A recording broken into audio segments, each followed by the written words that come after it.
Customer আসলে retail স্টোরে কি দেখে আসে আর কি কি জিনিস দেখে সে ডিসিশন নেয় সে কি এই শোরুম থেকে শপিং করবে কি করবে না। আপনারা কি জানেন, অনেকেই আসলে মনে করে যে সে ব্র্যান্ড দেখে আসে আর আসার পরে সে দেখে হচ্ছে প্রোডাক্টের প্রাইস এবং হচ্ছে ডিসকাউন্ট আছে কিনা। The answer is big no.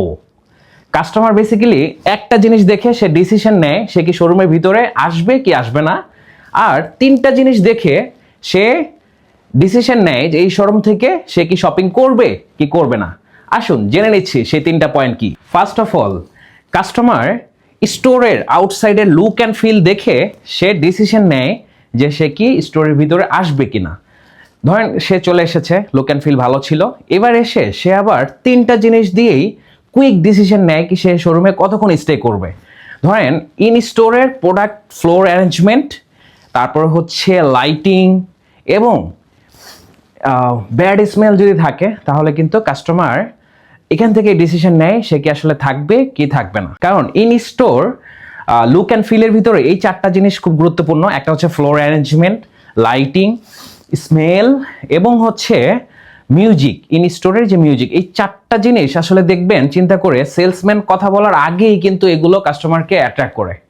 So আসেন তাহলে ফার্স্ট পয়েন্ট গেল হচ্ছে ইন স্টোরের look and feel. Second important point হচ্ছে কাস্টমার এসে এক্সপেক্ট করে যে একটা স্মাইলিং, এনার্জেটিক এবং একটা পজিটিভ মাইন্ডেড সেলস অ্যাসোসিয়েট অথবা একজন শোরুম স্টাফ। কারণ কি, একটা বোরিং সেলসম্যান চাইলে পারে এক কাস্টমারের যে ফিলিং এবং ইন স্টোরের পুরো ভাইব সব নষ্ট করে দিতে। আর একজন এনার্জেটিক এবং পজিটিভ সেলসম্যান সে কুইক কাস্টমারের ভিতরে ফার্স্ট ইমপ্রেশন নিয়ে রিলেশনটা ভালো করে ফেলে।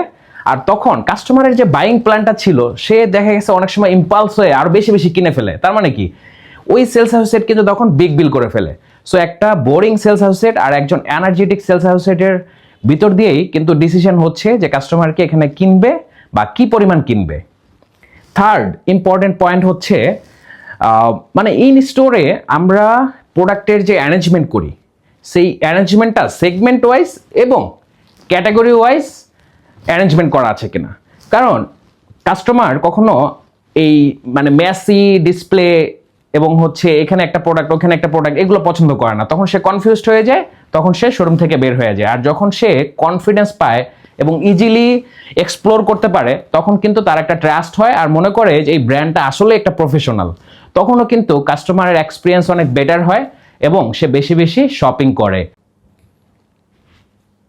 আসেন তাহলে আমরা কুইক রিক্যাপ করে ফেলি। ফার্স্ট পয়েন্ট হচ্ছে কাস্টমার স্টোরের লুকিং ফিল দেখে, দেখার পরে সে হচ্ছে কি আশা করে, স্মাইলিং, এনার্জেটিক এবং পজিটিভ স্টাফদেরকে আশা করে। থার্ড হচ্ছে সে চায় স্টোরটা অর্গানাইজ থাকবে এবং ডিসপ্লেগুলো ক্যাটাগরি ওয়াইজ ডিসপ্লে করা থাকবে। আর লাস্ট অফ অল মনে রাখবেন, একটা ব্র্যান্ডের রিটেল কখনোই শুধুমাত্র সেলস করার জন্য উদ্দেশ্যে রিটেলিং করে না, তারা সবসময় ফোকাস করে যে কাস্টমারকে একটা বেটার শপিং এক্সপিরিয়েন্স দিতে, যেন কাস্টমার আবার আপনার শোরুমে শপিং করতে আসে। সবাই ভালো থাকবেন, সুস্থ থাকবেন। এই ভিডিওটা ভালো লাগলে আপনি শেয়ার করে দিবেন এবং কমেন্টে এই ভিডিওর যদি একটা পিডিএফ স্ক্রিপ্ট আপনি পেতে চান তাহলে লিখবেন আই ওয়ান্ট পিডিএফ। সবাই ভালো থাকবেন, দেখা হচ্ছে নেক্সট ভিডিওতে ইনশাআল্লাহ।